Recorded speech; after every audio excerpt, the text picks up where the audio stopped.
Shalom sahabat Suar Sunderman, berjumpa lagi bersama kami di Suar Sunderman edisi rancangan khotbah.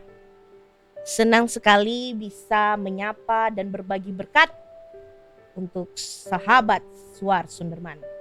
Hari ini kita akan membahas satu perikop khotbah pada Minggu tanggal 30 November 2025 bersama Ibu Pendeta kami, Pendeta Elvilina Hulu MTH, sekaligus dosen STT BNKP Sunderman. Sebelum kita memulai diskusi kita, ada baiknya kita berdoa. Mari kita berdoa. Tuhan Yesus yang maha baik, amat baik, kami mengucap syukur atas segala anugerah, kasih, dan cinta Tuhan kepada kami pada hari ini. Sehingga kami dapat kembali mendiskusikan firman Tuhan yang hendak disampaikan oleh hamba-Nya pada saat ini. Kami mohon penyertaan-Mu, kami mohon hikmat yang daripadamu, sehingga kami dapat mengerti dan memahami apa yang hendak Tuhan pesankan kepada kami pada hari ini. Berbicaralah kepada kami Tuhan, kami siap mendengarkannya. Di dalam nama Tuhan Yesus kami telah berdoa. Amin. Baik, Ibu Pendeta yang terkasih, tentu kita akan berbincang-bincang tentang firman Tuhan pada hari ini dalam tema penghakiman yang terakhir. Sekali lagi dengan tema penghakiman yang terakhir dalam Wahyu pasal 20 ayat 11 sampai 15. Dalam Wahyu pasal 20 ayat 11 sampai 15. Saya akan membacakannya untuk kita semua.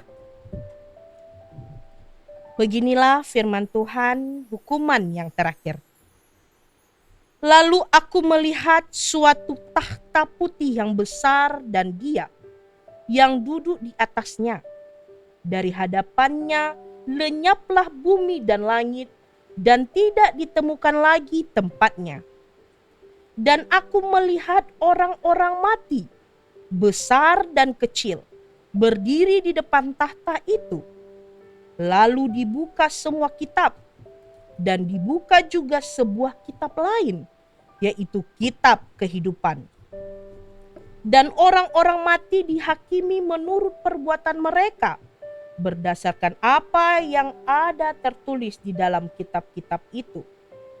Maka laut menyerahkan orang-orang mati yang ada di dalamnya, dan maut dan kerajaan maut menyerahkan orang-orang mati yang ada di dalamnya. Dan mereka dihakimi masing-masing menurut perbuatannya. Lalu maut dan kerajaan maut itu dilemparkanlah ke dalam lautan api. Itulah kematian yang kedua, lautan api. Dan setiap orang yang tidak ditemukan namanya tertulis di dalam kitab kehidupan itu, ia dilemparkan ke dalam lautan api itu. Demikianlah firman Tuhan.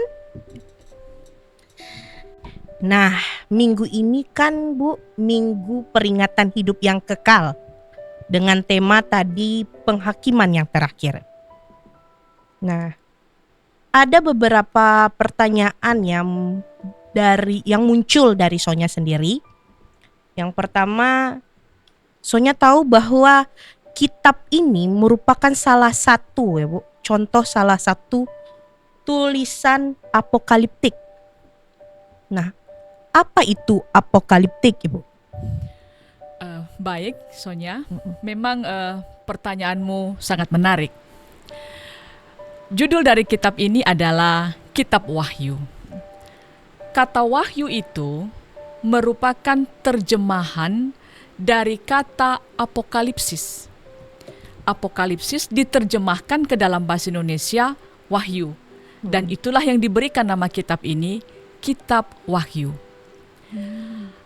Yang berasal dari bahasa Yunani. Apa arti apokalipsis? Yaitu pengungkapan atau penyingkapan. Berarti kitab Wahyu ini memuat pengungkapan atau menyingkapkan rahasia-rahasia yang selama ini orang ingin mengetahuinya. Nah, kitab Wahyu merupakan salah satu contoh tulisan apokaliptik. Tadi apokaliptik kan pengungkapan. Nah, tulisan-tulisan apokaliptik ini berupaya untuk membuka rahasia-rahasia surgawi kepada manusia. Dan sering juga berbicara tentang akhir sejarah manusia. Berarti di dalam kitab Wahyu kita akan menemukan rahasia-rahasia surgawi yang dibukakan, yang dinyatakan kepada manusia. Dan juga kita akan melihat bagaimana tentang akhir sejarah manusia. Lalu dalam kitab apokaliptik, kita juga akan banyak menjumpai simbol atau kode atau kiasan. Betul. Itulah dia kitab Wahyu. Nah, Ibu bilang tadi bahwa kitab Wahyu adalah rahasia ya, rahasia surgawi. Juga kalau kita baca ya teman-teman, sahabat-sahabat Suar Sunderman, kitab Wahyu ini sangat sering kita jumpai simbol, kiasan ya. Nah, mengapa kitab Wahyu harus memakai banyak simbol, Ibu? Dan mengapa kitab Wahyu begitu susah diartikan dari simbol-simbol tersebut? Baik. Sebenarnya seperti yang saya katakan tadi, kitab Wahyu itu kan adalah menyampaikan rahasia-rahasia surgawi kepada setiap orang yang percaya. Nah, ada sebuah rahasia yang hendak diungkapkan. Itu rahasia surgawi. Karena begitu agungnya sesuatu yang mau diungkapkan itu, sehingga kata-kata manusia terbatas untuk menyampaikan. Kata-kata manusia terbatas untuk menggambarkan bagaimana rahasia-rahasia surgawi itu. Sehingga banyak orang berkata penuh dengan simbol. Padahal sebenarnya itu sebuah pengungkapan. Hanya kata-kata manusia terbatas dalam menggambarkan apa yang hendak diungkapkan itu. Sebagai contoh, dalam kitab Wahyu kita menemukan satu kalimat yang mengatakan penderitaan yang maha hebat. Itu sebenarnya sebuah simbol, penderitaan yang maha hebat. Nah, itu mau mengatakan akan ada penderitaan yang sangat dahsyat, yang sangat luar biasa, yang sangat, lalu bagaimana dalamnya, kerasnya penderitaan itu hanya mampu kita katakan penderitaan yang maha hebat. Padahal sebenarnya sangat hebat, sangat dahsyat, sangat mengerikan penderitaan itu. Tapi kata-kata manusia hanya mampu mengatakan penderitaan yang maha hebat. Atau contohnya, bagaimana nanti kemuliaan dan kemenangan yang gilang gemilang yang akan diterima oleh mereka yang setia sampai akhir. Jadi hanya bisa dikatakan akan menerima kemuliaan, kemenangan yang gilang gemilang. Sebenarnya lebih dari itu. Kemuliaan, kemenangan yang akan diterima oleh orang-orang percaya. Tetapi kata-kata manusia terbatas untuk mengungkapkan bagaimana kemuliaan yang akan diterima oleh orang-orang percaya. Nah, begitu juga dengan kemuliaan yang akan dialami oleh manusia di surga. Bagaimana nanti sukacita yang dialami oleh manusia di surga.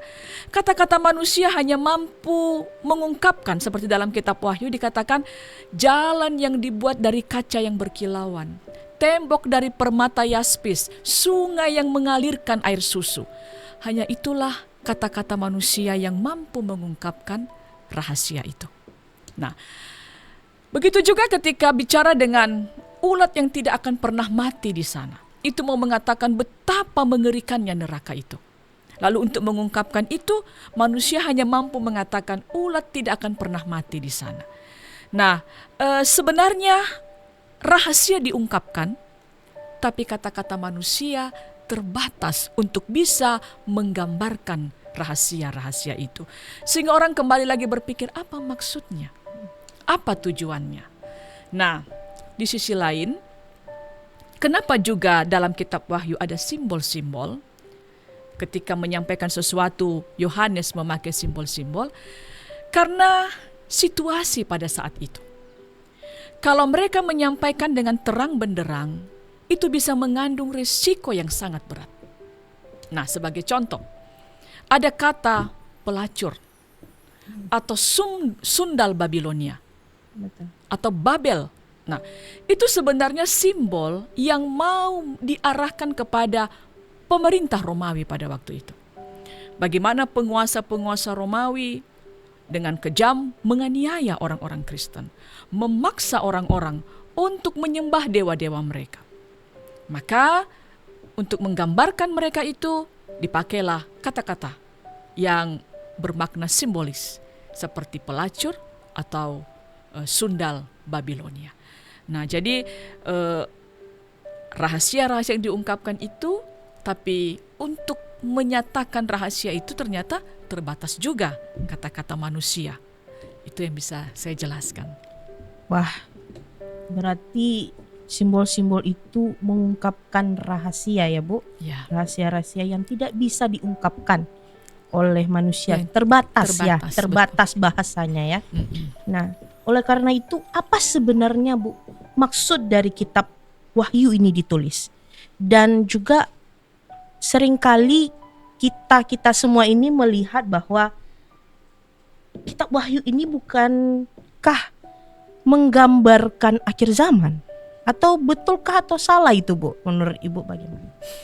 betul. Setiap kali orang Kristen berbicara tentang akhir zaman, mereka pasti akan merujuk ke kitab Wahyu. Betul. Atau setiap kali orang percaya berbicara tentang kitab Wahyu, maka mereka akan menyinggung tentang akhir zaman. Ya betul, di dalam kitab Wahyu kita akan melihat pengungkapan tentang akhir zaman. Tetapi ada yang lebih penting dari situ. Sebenarnya inti dari kitab Wahyu itu adalah Tuhan tidak tinggal diam. Atau Tuhan pasti akan bertindak. Itu sebenarnya inti dari kitab Wahyu. Tuhan tidak tinggal diam.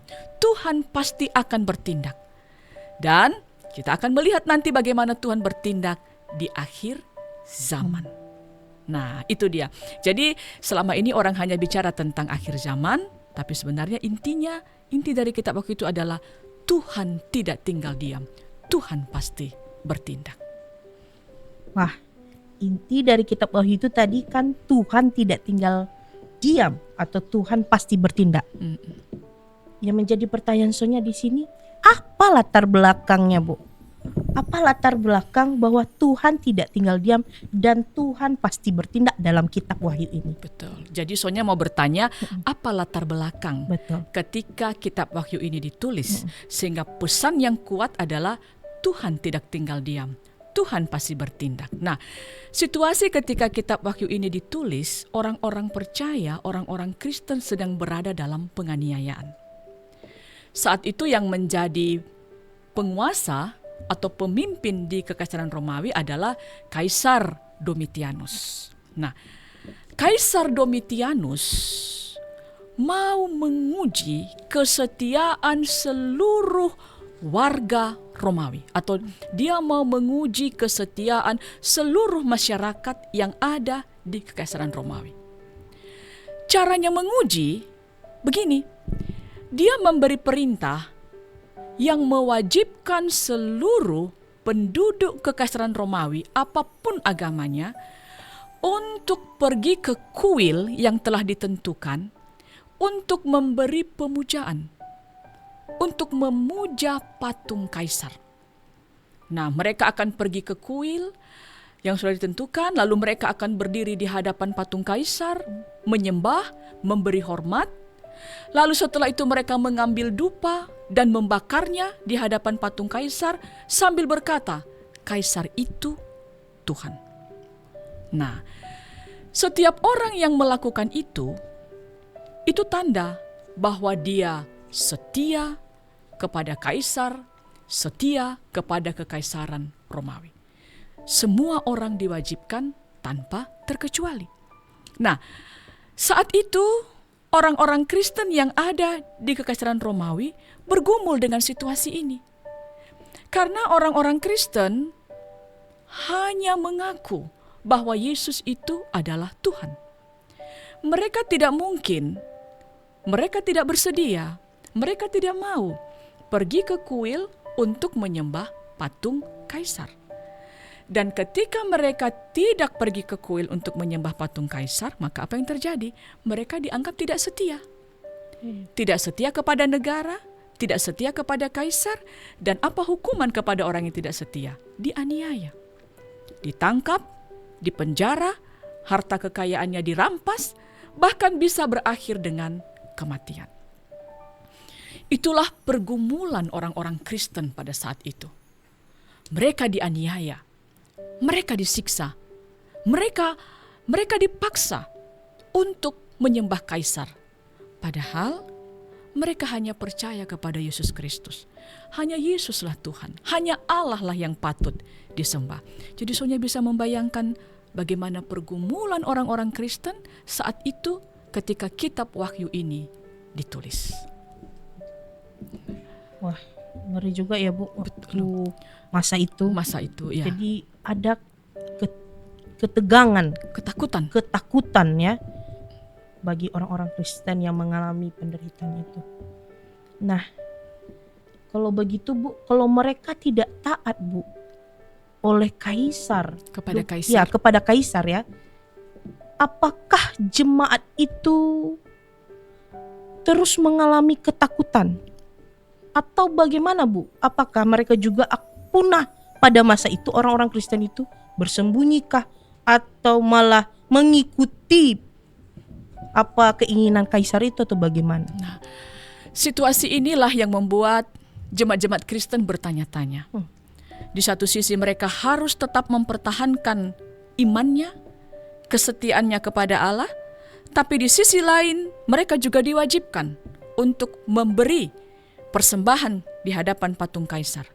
Kalau mereka menolak, maka nyawa yang menjadi taruhannya.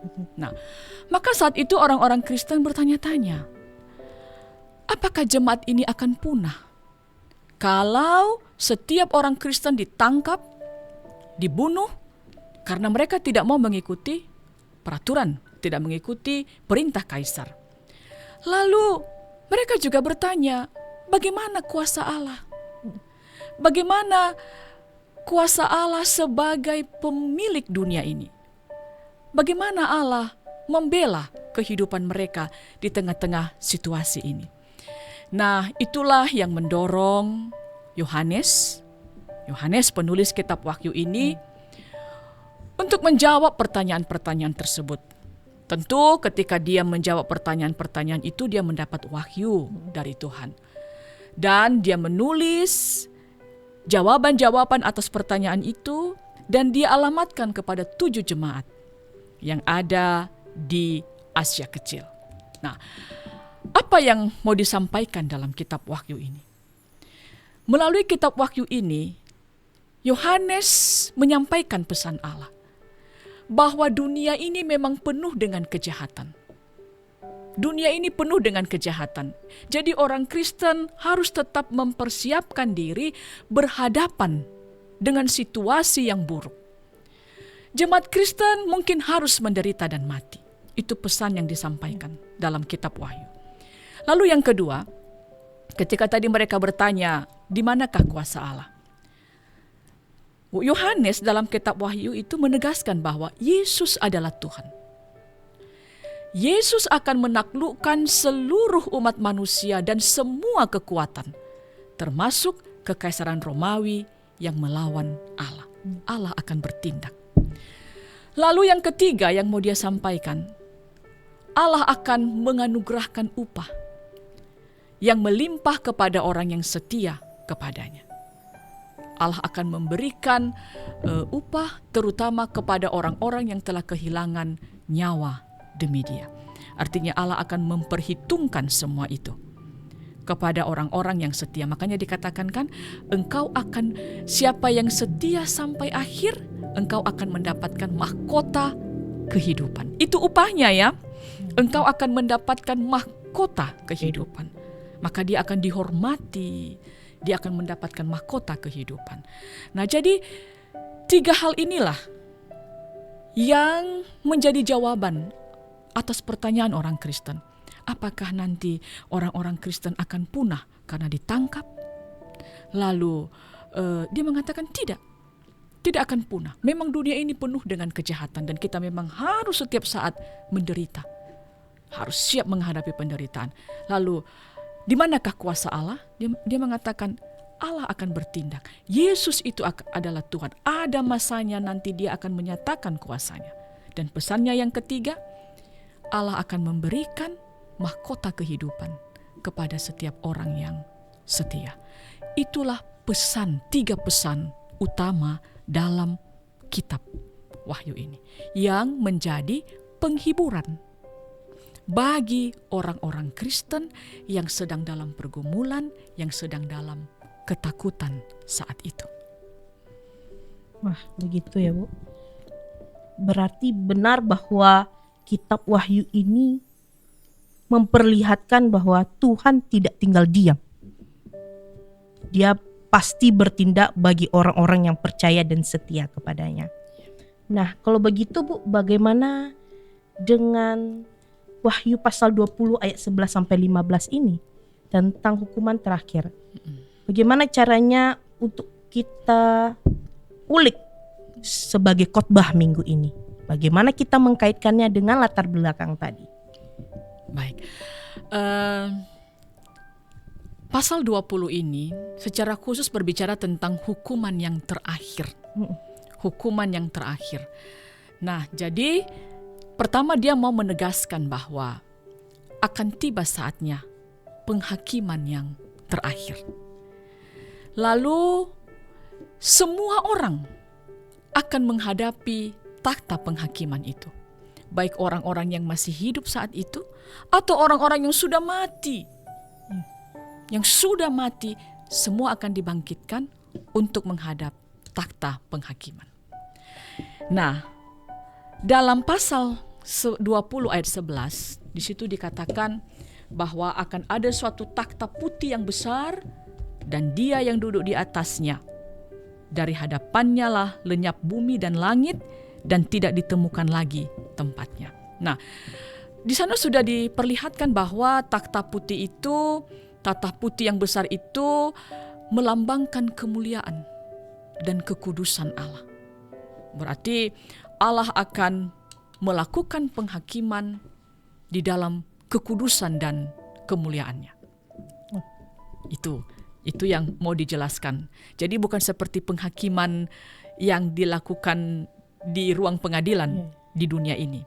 Tapi Allah menghakimi dengan segala kemuliaannya. Dan di dalam penghakiman itu nanti akan terlihat bagaimana bumi yang lama akan lenyap.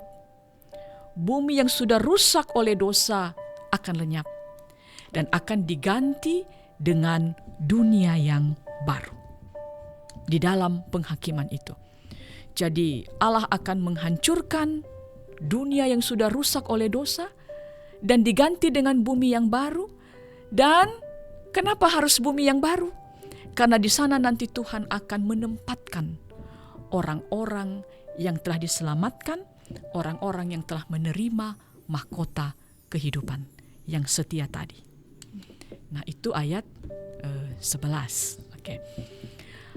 Ayat 12, ada yang menarik dalam ayat 12. Dia mengatakan, aku melihat orang-orang mati besar dan kecil berdiri di depan takhta, lalu dibuka semua kitab dan dibuka juga sebuah kitab lain, yaitu kitab kehidupan.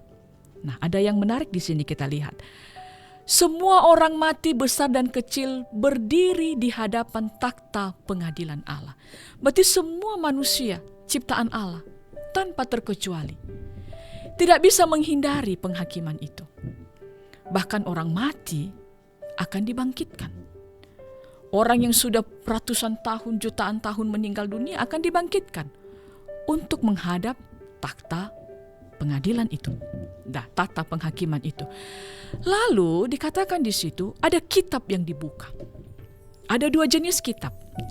Ada kitab-kitab dan ada kitab kehidupan. Nah, kitab-kitab adalah kitab yang memuat catatan perbuatan baik dan catatan perbuatan jahat manusia dalam kitab-kitab itu. Jadi tidak ada nama kitabnya, hanya kitab-kitab. Hanya kitab-kitab, karena Yohanes tidak memberi nama kitab itu. Hanya dikatakan kitab-kitab. Nah, apa yang ada dalam kitab-kitab itu? Satu kitab memuat catatan-catatan kejahatan manusia, dan satu kitab memuat catatan-catatan kebaikan manusia. Dan tentu kita sudah bisa berimajinasi, yang paling tebal adalah kitab-kitab yang memuat kejahatan manusia. Nah, lalu ada satu kitab lagi, yaitu kitab kehidupan. Nah, ada nama kitab ini, kitab kehidupan. Apa isi kitab itu? Memuat daftar orang-orang yang telah menerima kasih karunia Allah. Memuat nama orang-orang yang telah diselamatkan karena imannya kepada Yesus Kristus. Nah, berarti dalam kitab-kitab yang itu tadi bisa saja tidak ada namanya, tapi ada namanya dalam kitab kehidupan. Dan Paulus sangat tahu ini. Makanya Paulus pernah mengatakan dia berdoa agar namanya tetap tercantum dalam kitab kehidupan. Dan yang namanya tercantum dalam kitab kehidupan ini bukan karena dia melakukan perbuatan baik, tapi namanya tercantum dalam kitab kehidupan ini karena dia sungguh-sungguh percaya kepada Yesus Kristus. Nah, memang di ayat 12 dikatakan, orang-orang mati dihakimi menurut perbuatan mereka, berdasarkan apa yang tertulis di dalam kitab-kitab itu. Nah, tentu kita bisa bayangkan bagaimana orang percaya, ya kan? Pasti dia juga akan dihakimi menurut perbuatannya. Tetapi karena dia sudah sungguh-sungguh percaya kepada Yesus Kristus, maka namanya akan tertulis dalam kitab kehidupan. Namanya akan tertulis. Jadi namanya tertulis dalam kitab kehidupan bukan karena dia melakukan perbuatan-perbuatan baik, tapi namanya tertulis dalam kitab kehidupan karena dia sungguh-sungguh percaya kepada Yesus Kristus.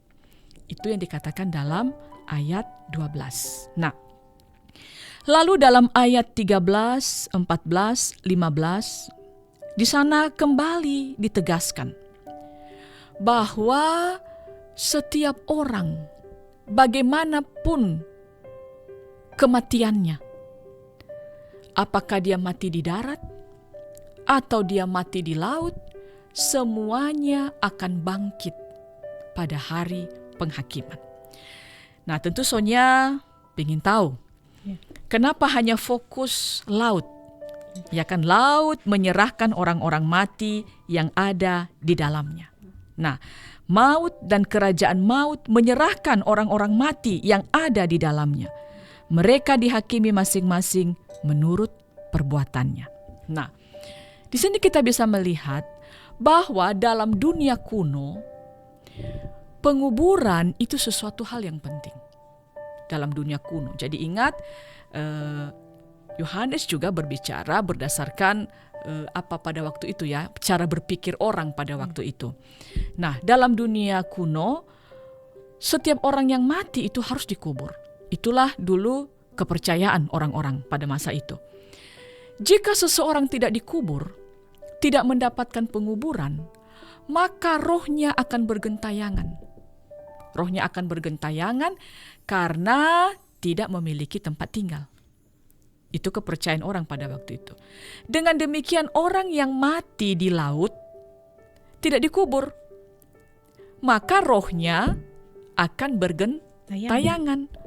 Nah, berarti dengan kata lain, dia tidak berada di tempat peristirahatan karena tidak dikuburkan. Rohnya akan bergentayangan. Nah, sekalipun rohnya bergentayangan karena dia belum dikuburkan, tidak ada tempatnya untuk beristirahat, tapi pada akhir zaman, pada hari penghakiman, roh itu akan berdiri di hadapan takhta Allah. Roh itu akan dipanggil untuk menghadapi penghakiman. Jadi baik orang yang mati dengan cara dikubur, baik orang yang mati tapi tidak menerima penguburan, roh-roh mereka, atau mereka akan dibangkitkan, ya mereka akan dibangkitkan, ya kebangkitan daging, ya kebangkitan tubuh, mereka akan dibangkitkan dan menghadap takhta pengadilan, takhta penghakiman dari Allah. Nah, lalu di sanalah semua orang akan dihakimi menurut perbuatan-perbuatannya. Nah, tetapi orang yang namanya ada dalam buku kehidupan tidak akan mengalami kematian selama-lamanya. Sedangkan orang yang tidak ada namanya dalam buku kehidupan akan menghadapi penghukuman yang terakhir. Apa itu penghukuman yang terakhir? Kematian selama-lamanya. Jadi dia akan berada di dalam di dalam lautan api itu. Nah, jadi soalnya kadang-kala orang berkata, kenapa dikatakan bahwa neraka itu adalah api? Nah, jadi kitab Wahyu juga mencoba mengungkapkannya bagi orang Kristen, neraka itu adalah api ya, karena lautan api itu. Nah, di sanalah mereka akan menerima penghukuman yang terakhir. Wah. Ngeri juga ya Bu ya. Iya. Nah, tadi ada yang Sonya tangkap tadi Bu, bahwa bukan perbuatan baik yang menyelamatkan kita, tetapi kepada siapa kita percaya ya, mengimani iman kita kepada siapa gitu. Berarti Bu, sebanyak apapun perbuatan baik, belum tentu dia masuk kitab kehidupan, begitu berartinya ya Bu. Dan pastinya kalau orang percaya, orang yang mengimani kepada Yesus Kristus pasti berbuat baik. Apakah benar itu? Ya, ketika kita bicara tentang kitab kehidupan, tadi penulis kitab Wahyu mengatakan bahwa hanya orang-orang yang percaya kepada Yesus Kristus yang namanya tertulis dalam kitab kehidupan. Jadi kita bisa melihat ya, dia diselamatkan karena iman, sola fide. Nah, lalu karena dia sudah diselamatkan, maka akan terlihat dari perbuatannya. Nah, imannya lah yang membuat dia menjadi setia. Karena dia sungguh-sungguh percaya kepada Yesus, maka dia akan setia. Dia tidak akan meninggalkan Yesus. Itulah perbuatan baiknya kan. Dia akan setia karena imannya tadi. Nah, iman itu adalah tanda bahwa perbuatan baik itu adalah tanda seseorang beriman. Nah, sekalipun orang berkata bahwa aku mampu melakukan perbuatan baik, dan perbuatan baik itu yang akan membawa saya ke surga. Apa yang mendorongnya? Apa yang membuat dia melakukan perbuatan baik? Jadi perbuatan baik adalah tanda bahwa seseorang itu beriman. Berarti perbuatan baik adalah buah dari iman. Nah, mengapa dia katakan siapa yang setia sampai akhir, dia akan mendapatkan mahkota kehidupan? Kenapa seseorang itu setia? Karena dia sungguh-sungguh percaya kepada Yesus Kristus. Dan itulah yang membuat namanya tertulis dalam kitab kehidupan. Kalau begitu Bu, dalam kitab Wahyu pasal 20 ayat 11 sampai 15 tadi, bagaimana kita juga merefleksikannya Bu? Sehingga dapat dimengerti, sehingga kita dapat memahami secara lebih jelas tentang Wahyu ini. Ya, baik. Kalau kita membaca sepintas Wahyu pasal 20 ayat 11 sampai 15, kita bisa takut. Ya kan? Kita bisa takut membacanya. Waduh, berarti begini nanti hukuman yang terakhir itu. Atau Wahyu pasal 20 ayat 11 sampai 15 ini kadangkala dipakai juga untuk menakut-nakuti orang. Ya, kalau kamu tidak baik, nah kamu akan masuk api neraka. Bisa juga ya. Ya kan? Kalau kamu tidak taat, tidak patuh, namamu tidak ada dalam buku kehidupan. Nah, jadi akhirnya orang menjadi takut, dia gentar dia. Nah, sebenarnya Wahyu pasal 20 ayat 11 sampai 15 ini bukanlah ayat untuk menakut-nakuti atau mengancam. orang-orang percaya. Tetapi dalam Wahyu pasal 20 ayat 11 sampai 15 ini merupakan sebuah penghiburan bagi orang-orang percaya. Penghiburan ketika engkau sungguh-sungguh percaya kepada Yesus Kristus, engkau setia kepadanya, maka engkau akan dicatat dalam buku kehidupan. Tetapi ketika engkau menolak untuk percaya kepada Yesus Kristus, ketika engkau menyangkal imanmu kepada Yesus Kristus, maka namamu tidak akan tertulis dalam kitab kehidupan. Nah, itulah sebabnya Martin Luther itu mengatakan bahwa ayat ini adalah ayat yang menjadi penghiburan bagi orang Kristen ya, dan juga menjadi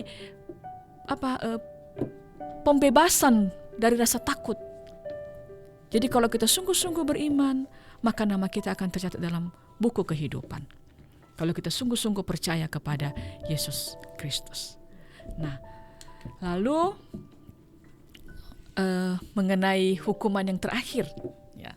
Ya, menurut saya tadi Bu, bahwa berarti hukuman terakhir ini adalah realitas, bukan simbol-simbol kosong ya Bu ya. Ya, kalau kita membaca kitab Wahyu pasal 20 ini, dengan melihat situasi yang dialami oleh orang-orang Kristen pada saat itu, ketika mereka bertanya, mengapa Allah diam saja di saat ada penguasa yang kejam, menganiaya, menghina, atau membuat orang Kristen menderita. Wahyu pasal 20 ini ayat 11 sampai 15 ini adalah sebuah penghiburan bahwa orang yang hidup dalam kejahatan akan mendapatkan upah pada pengadilan di akhir zaman. Dia akan menerima hukuman yang terakhir. Jadi pada saat itu nanti akan ada pemisahan. Akan ada pemisahan bagi orang yang hidup dalam hidup yang kekal, dan akan ada penghukuman yang kekal bagi orang yang menyangkal Kristus, bagi orang yang menyangkal ketuhanan Yesus dan menganiaya orang-orang yang percaya kepada Yesus Kristus. Jadi itu mengatakan bahwa di sini Allah akan bertindak. Pada akhirnya nanti Allah akan bertindak. Nah, jadi makanya dikatakan tadi ada kematian yang kedua di ayat 14, kematian yang kedua. Artinya berakhirlah semua hal yang berlawanan dengan Allah, akan berakhir. Jadi tentu saja berkata, apa itu kematian pertama, Bu, kalau begitu? Kalau ada kematian yang kedua dikatakan dalam ayat 14, berarti ada kematian yang pertama. Nah, kematian yang pertama itu adalah kematian jasmani. Ya, orang mati lalu dikuburkan. Itulah kematian yang pertama. Sedangkan kematian yang kedua, tadi kan orang mati dibangkitkan untuk menghadap takhta pengadilan Allah. Nah, ketika dia namanya tidak tercatat dalam buku kehidupan, maka dia akan menerima hukuman yang kekal. Ya, ketika namanya tidak ditemukan dalam kitab kehidupan, maka dia akan menerima hukuman yang kekal, dan itulah kematian yang kedua. Dan kematian yang kedua ini adalah kematian yang kekal, tidak akan ada lagi kebangkitan. Nah, kalau kematian pertama masih dibangkitkan untuk menghadap takhta pengadilan, dan kematian yang kedua adalah hukuman yang kekal. Berarti dalam ayat 12 tadi sangat highlight gitu, Bu. Sepertinya sangat nampak bahwa orang-orang mati pun semuanya, mau di laut, mau di darat ya, dihakimi menurut perbuatan baiknya. Tentu dilandasi dengan imannya kepada siapa. Atau bagaimana menurut Ibu? Setiap orang yang mati baik di darat maupun di laut akan bangkit dan menghadap takhta pengadilan itu. Nah, kalau mereka sepanjang hidupnya adalah orang-orang yang percaya kepada Kristus, Maka ketika menghadap takhta pengadilan itu, ya mereka pasti banyak melakukan dosa, tapi Kristus yang akan menjadi pembela mereka. Kristus yang akan menjadi pembela mereka. Nah, tetapi orang yang tidak percaya kepada Yesus Kristus, ketika menghadap takhta pengadilan itu kan tidak ada yang membela mereka, maka mereka akan diadili menurut perbuatan-perbuatan mereka. Mereka akan dihakimi menurut perbuatan-perbuatan mereka.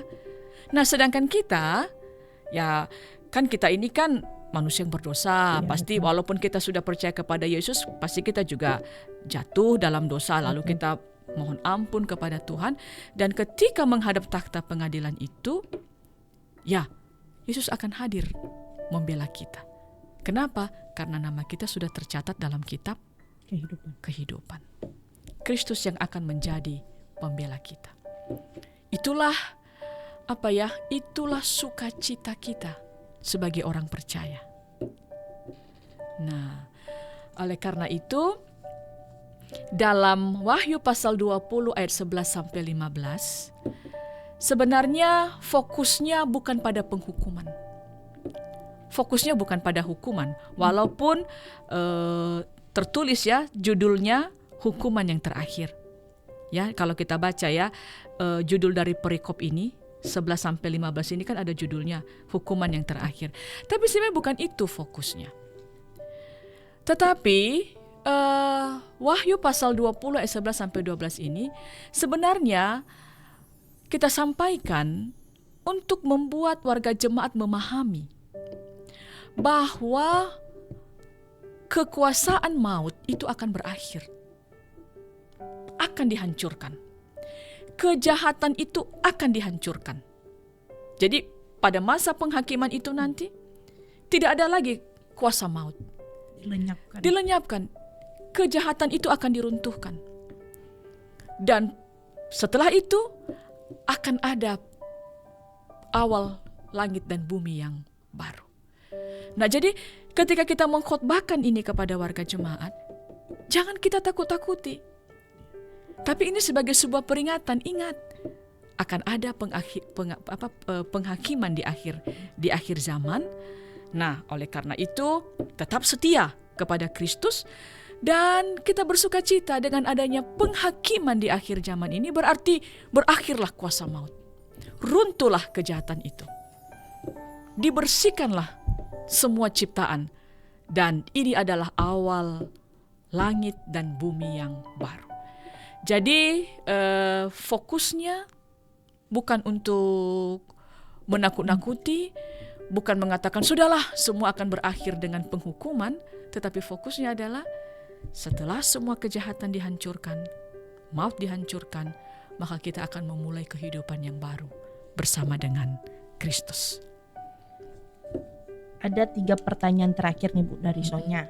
Yang pertama, bagaimana cara kita nanti mengkhotbahkan Wahyu pasal 20 ayat 11 sampai 15 ini? Karena minggu ini adalah minggu peringatan hidup yang kekal. Tentu saja siapapun yang akan memberitakan firman ini bisa aja terjebak. Perikop minggu ini adalah Vanerete Dewa Aurisila itu. Ya, atau minggu memperingati kehidupan yang kekal. Ya, bagaimana Bu? Lalu yang kedua, apa yang kita rayakan dalam minggu peringatan hidup yang kekal ini? Ya, apa yang kita rayakan sebenarnya? Dan pertanyaan yang ketiga yang terakhir sekaligus ya Bu, yang ketiga, nah banyak sekali nih orang-orang Kristen nih Bu pergi berziarah. Ya, akhir bulan ini atau 1 minggu ini banyak orang-orang Kristen pergi berziarah. Lalu nanti pada hari Minggu, ya pada hari Minggu Vanerete Dewa Aurisila itu orang yang meninggal itu akan dibacakan di ibadah itu akan dibacakan jumlah orang yang meninggal. Nah, apakah ini merupakan tradisi orang Nias atau bagaimana itu? Baik Sonya, jadi satu pertanyaan yang menarik ya. Bagaimana nats ini dikhotbahkan pada minggu memperingati kehidupan yang kekal? Bagaimana mengkhotbahkan nats ini? Nah, kalau Sonya nanti berkhotbah pada hari Minggu ini, sebagai seorang pengkhotbah, tentu soalnya bagus kalau mulai dengan menjelaskan apa makna minggu memperingati kehidupan yang kekal. Nah, ternyata Vanerete wa Aurisila itu bukanlah lahir begitu saja dalam gereja Nias. Nah, ternyata itu adalah tradisi Lutheran. Jadi, minggu memperingati kehidupan yang kekal atau Vanerete wa Aurisila itu adalah tradisi gereja Lutheran. Khususnya gereja Lutheran yang ada di Jerman dan di Skandinavia. Nah, minggu memperingati kehidupan yang kekal ini merupakan bagian dari minggu akhir tahun gerejawi. Nah, jadi kalau akhir tahun itu berakhir di tanggal 31 Desember tahun Masehi, kalau tahun gerejawi itu berakhir pas di minggu memperingati kehidupan yang kekal. Itulah akhir tahun kalender gerejawi, sehingga nanti setelah itu kita akan masuk dalam minggu Advent. Nah, jadi apa fokus utama dalam minggu memperingati kehidupan yang kekal itu? Fokus utamanya adalah pengharapan akan hidup kekal dan pemulihan Allah atas segala sesuatu. Itu fokus dari minggu memperingati kehidupan yang kekal. Pengharapan akan kehidupan yang kekal dan pemulihan Allah atas segala sesuatu. Nah, tadi Sonia bertanya, mengapa pada minggu memperingati kehidupan yang kekal itu orang-orang akan mengenang atau mengingat saudara-saudara yang telah meninggal dunia. Kalau dulu itu dibaca nama-namanya yang sudah meninggal 1 tahun. Jadi kalau tradisi itu di gereja-gereja Lutheran di Jerman itu mereka baca itu. Mereka baca nama-nama orang-orang yang meninggal pada satu tahun itu. Jadi sekaligus mengenang mereka. Nah, kenapa itu dibaca? Baik, oleh karena itu ada 5 hal. Ada 5 hal yang bisa kita pelajari, ada 5 hal yang mau kita ingat ketika memperingati kehidupan yang kekal. Pertama, karena ini kan akhir tahun gerejawi, mengingat dan mensyukuri janji hidup kekal dalam Kristus. Nah, itu. Jadi pertama, kita mengingat dan mensyukuri janji hidup kekal di dalam Kristus. Artinya hanya Kristuslah yang dapat memberikan janji hidup kekal kepada kita. Tidak ada satupun kuasa di dunia ini yang mampu memberikan janji hidup yang kekal. Hanya Kristus. Dan itu kita ingat dan kita syukuri. Itu yang pertama. Yang kedua, dalam memperingati kehidupan yang kekal ini, kita mengenang jemaat yang telah meninggal dunia sebagai bagian tubuh Kristus yang tetap hidup. Mereka itu adalah bagian dari tubuh Kristus, saudara-saudara kita. Maka kita mengingat mereka. Makanya nama mereka dibaca atau kalau terlalu banyak jumlahnya disebut. Nah, lalu dalam yang ketiga, memperingati kehidupan yang kekal, apa yang kita lihat? Merenungkan akhir zaman sebagai penggenapan karya keselamatan. Akhir zaman sebagai karya penggenapan karya keselamatan. Lalu apa lagi? Yang keempat. Nah, karena itu adalah penutupan tahun gerejawi, maka fokus pada pengharapan eskatologi akhir zaman. Jadi 1 tahun sudah kita lalui, kita sudah ada di penghujung tahun gerejawi, dan tetap ingat akhir zaman itu. Tetap ingat. Nah, lalu setelah itu yang kelima adalah meneguhkan hati bahwa akhir hidup kita adalah bersama Allah dalam kemuliaannya. Jadi ketika kita memperingati kehidupan yang kekal, kita bisa melihat bagaimana kita sampai hari ini tetap dalam pemeliharaan Tuhan? Dan bagaimana kita percaya bahwa kita tetap akan dalam pemeliharaan Tuhan sampai akhir zaman? Dan saat itu juga kita mengenang orang-orang yang telah meninggal dunia, saudara-saudara kita yang telah meninggal dunia sebagai bagian dari tubuh Kristus. Nah, itulah makanya nama mereka dibaca. Nah, itu yang pertama. Lalu yang kedua, sebagai seorang pengkhotbah, tentu Sonia akan mengkaitkannya dengan Wahyu. Ya. Pasal 20 ayat 11 sampai 15. Nah, jadi tadi kan kita sudah tahu bahwa pada memperingati akhir zaman itu tadi, memperingati kehidupan yang kekal itu, bahwa kita akan melihat bahwa akhir zaman sebagai penggenapan karya keselamatan. Akhir zaman, apa yang akan dijumpai oleh orang-orang percaya pada akhir zaman, yaitu penghakiman terakhir. Penghakiman terakhir. Jadi itu mau menegaskan bahwa hukuman terakhir itu bukan hanya simbol, tapi di akhir zaman Allah akan menyatakan kuasanya, Allah akan mengakhiri kejahatan, dan Allah akan membawa orang-orang percaya di langit baru dan bumi yang baru. Sehingga ketika orang memulai kehidupan di tahun yang baru, seperti di Advent pertama, Advent kedua, Advent ketiga, dia sudah mendapatkan kekuatan yang baru. Bahwa dia akan memulai kehidupan yang baru ini bersama dengan Allah, di dalam pimpinan Allah. Dan dia semakin diteguhkan bahwa Allah akan bertindak. Allah akan menyatakan rencananya dalam kehidupan manusia. Nah, itulah yang bisa kita khotbahkan pada hari Minggu ini nanti. Wah, banyak juga ya Bu, dan Ya. Ibu telah meringkasnya tadi di akhir, bahwa banyak juga yang perlu disampaikan agar para pendengar jemaat juga mengerti apa sebenarnya itu penghakiman terakhir.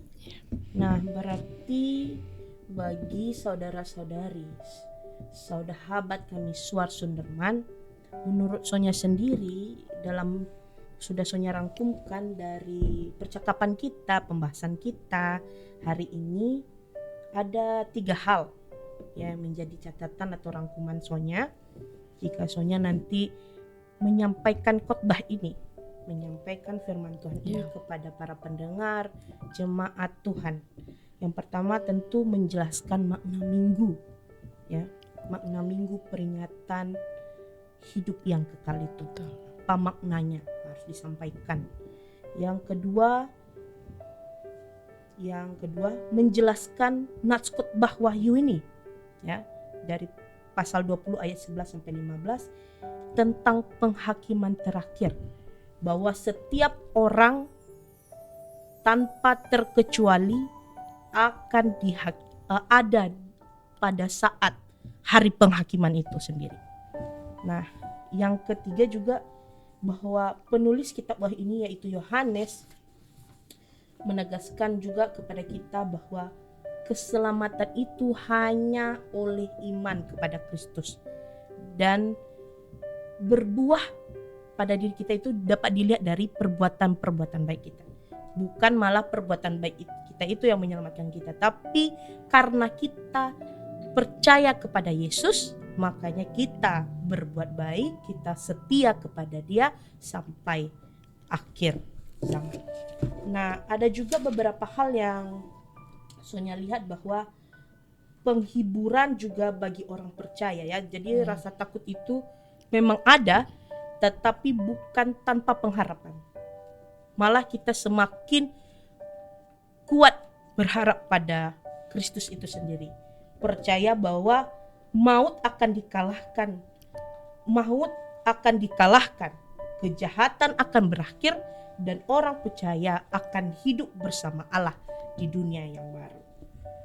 Nah, itu sahabat Sunderman semua. Lalu Bu, apa yang menjadi ayat hafalan kita pada minggu ini? Ya, yang menjadi ayat hafalan kita terambil dari Wahyu pasal 20 ayat 15 yang berbunyi, "Dan setiap orang yang tidak ditemukan namanya tertulis di dalam kitab kehidupan itu dilemparkan ke dalam lautan api." Setiap orang yang tidak ditemukan namanya tertulis di dalam kitab kehidupan itu, ia dilemparkan ke dalam lautan api. Berarti dalam ayat hafalan ini sangat jelas bahwa setiap orang yang tidak percaya kepada Allah akan dilemparkan ke dalam lautan api. Dengan demikian, segala penderitaan, segala kejahatan akan berakhir. Terima kasih telah menyaksikan program Suar Suderman, rancangan khotbah minggu. Dan kiranya sahabat Suar Suderman dapat terberkati. Dan kami berdoa kepada narasumber kami agar selalu diberkati di dalam pelayanan dan juga keluarga. Dan juga untuk para pelayan yang akan melayani minggu ini, kiranya sukses dalam pelayanan dan diberkati selalu. Sahabat Sunderman, jangan lupa ya untuk like, comment, share, dan subscribe YouTube STT BNKP Sunderman agar mendapatkan update video terbaru kami. Sekali lagi kami ucapkan terima kasih sudah menonton, dan untuk para pelayan selamat melayani. Shalom. Shalom.